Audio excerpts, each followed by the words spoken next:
seated? I want to encourage us all today to be bucket fillers. What's a bucket filler? A bucket filler is someone who is willing to make deposits, positive deposits in the life of other people. Not only with their words, but with their actions. See, a bucket filler is someone who is willing to give. There's too many bucket dippers in this world. Too many bucket dippers. What's a bucket dipper? A bucket dipper is someone who dips out of the emotional bank of others with harsh words and criticism. Someone who dips out of the life of other people. You see, the thing about bucket dippers don't even realize that they're depleting their own bucket. You see, when you fill other people's buckets, you'll have your bucket filled. We want to be bucket fillers. We have tremendous power and influence with our words. Listen to what it says in Ephesians 4:29. It says, "Let no unwholesome talk come out of your mouth, but only what is helpful for building others up, for benefiting the hearer, for extending grace to those other people, for building people up." You see, it is up to us. It starts with us. We can be the builders. We can be the one to churn this thing around. We don't have to go with the flow, but we can swim upstream because we have God on the inside of us. But we have to make a decision that we're going to be builders. You know, not only can we build people with our words, find the best and bring it out in them, but do you know that our words can literally be the glue that holds our relationships together? It can literally bind us together when we speak positive, faith-filled words over one another, when we're willing to pick out the good and not see the bad. You see, it's easy to see what's wrong, but it takes a builder to see what's right. It takes a builder to know architecturally how to fix things. You are a builder today. I want to encourage you with that, because too often we are unconscious about literally what we are doing throughout the day. And I want us to all go out of here saying, I am a builder of people, because when I build people, I build myself. Whatever I throw out is going to come back to me. Joel and I have been married 30 years, and we've learned a lot about building. We've learned a lot about extending grace to one another through our words. To be married for 30 years, you know you have to give each other great grace, and you have to use your words to do it. You see, we realize really a good relationship is built on what you're willing to give more than what you're willing to receive. We all want to be loved. We all want the other person to show us kindness. But to get the kindness, we have to be willing to give. Because really, what you give is really what's going to come back to you. Are you just looking for someone to give you something in your relationship? I'm telling you, this is a principle that if we will understand, I believe things will change in our life. When we understand that being willing to extend grace and give grace is what's going to build our relationships. We've all heard this when we were young, the golden rule. Your mom probably taught you, your first grade teacher probably had you recite it. But did you know that the golden rule is found in Matthew 7:12? It says this, "So in everything, do unto others what you would have them do to you." You see what I'm saying?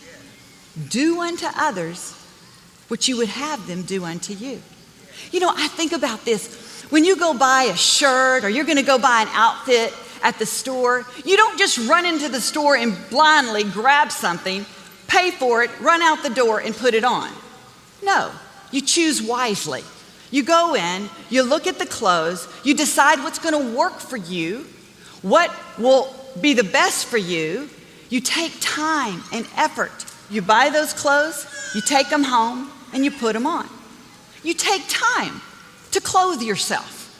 I want to encourage us to take the same time to choose wisely the words that we speak out of our mouth. Because the truth is this, we're going to wear those words.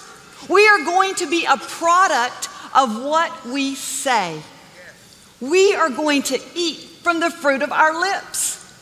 You know, sometimes we just throw caution to the wind, not thinking it's going to affect us. But can I tell you, what you say is going to affect you. Now, I have to admit this. When I was a young bride and I first married Joel 30 years ago, I didn't weigh my words. I wasn't putting the glue on my relationship like I should have. I'll never forget this. God spoke to me one day and he said, Victoria, he said, if you don't begin to choose your words wisely, you're going to be sorry. He basically said, your own words are going to work against you. I was a young bride. I was new to this thing. And I didn't always weigh my words right. I was used to kind of having my own way, doing it the way I wanted to do it. And I thought he should get into the program. But can I tell you this? I stand up here today and I remember God speaking to my heart like it was yesterday. It brought tears to my eyes. It was a serious matter. And I am so grateful that I took heed to what God told me.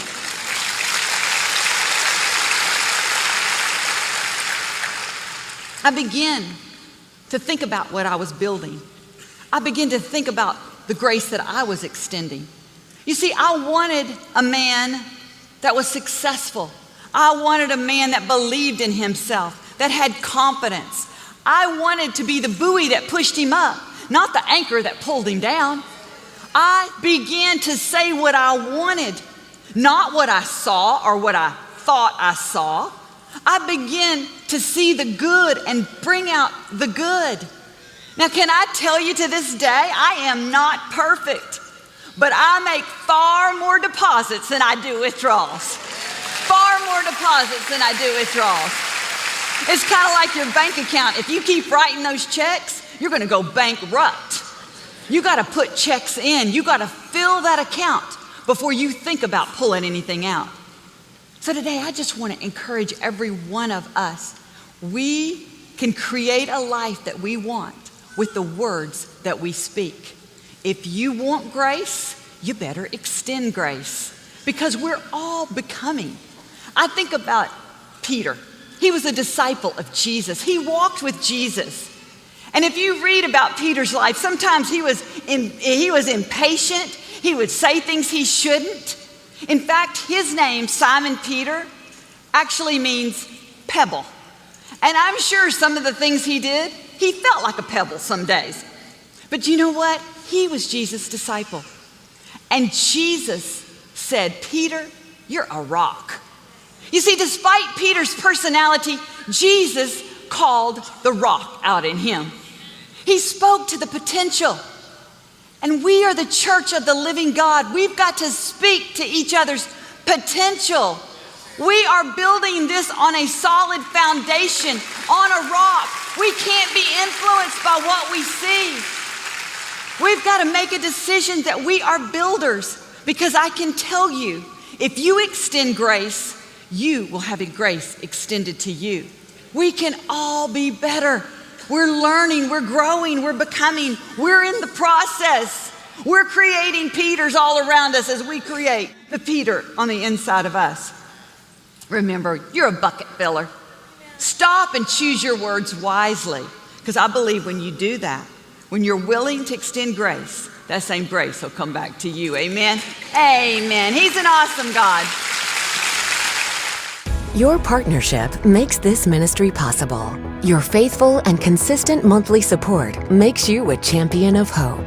The vision of Joel Osteen Ministries is to use every avenue available to present the hope of Jesus Christ to people everywhere. We know it is this hope and the transforming power of the gospel that makes an eternal difference in people's lives. To partner with Joel Osteen Ministries, visit joelosteen.com/partner today.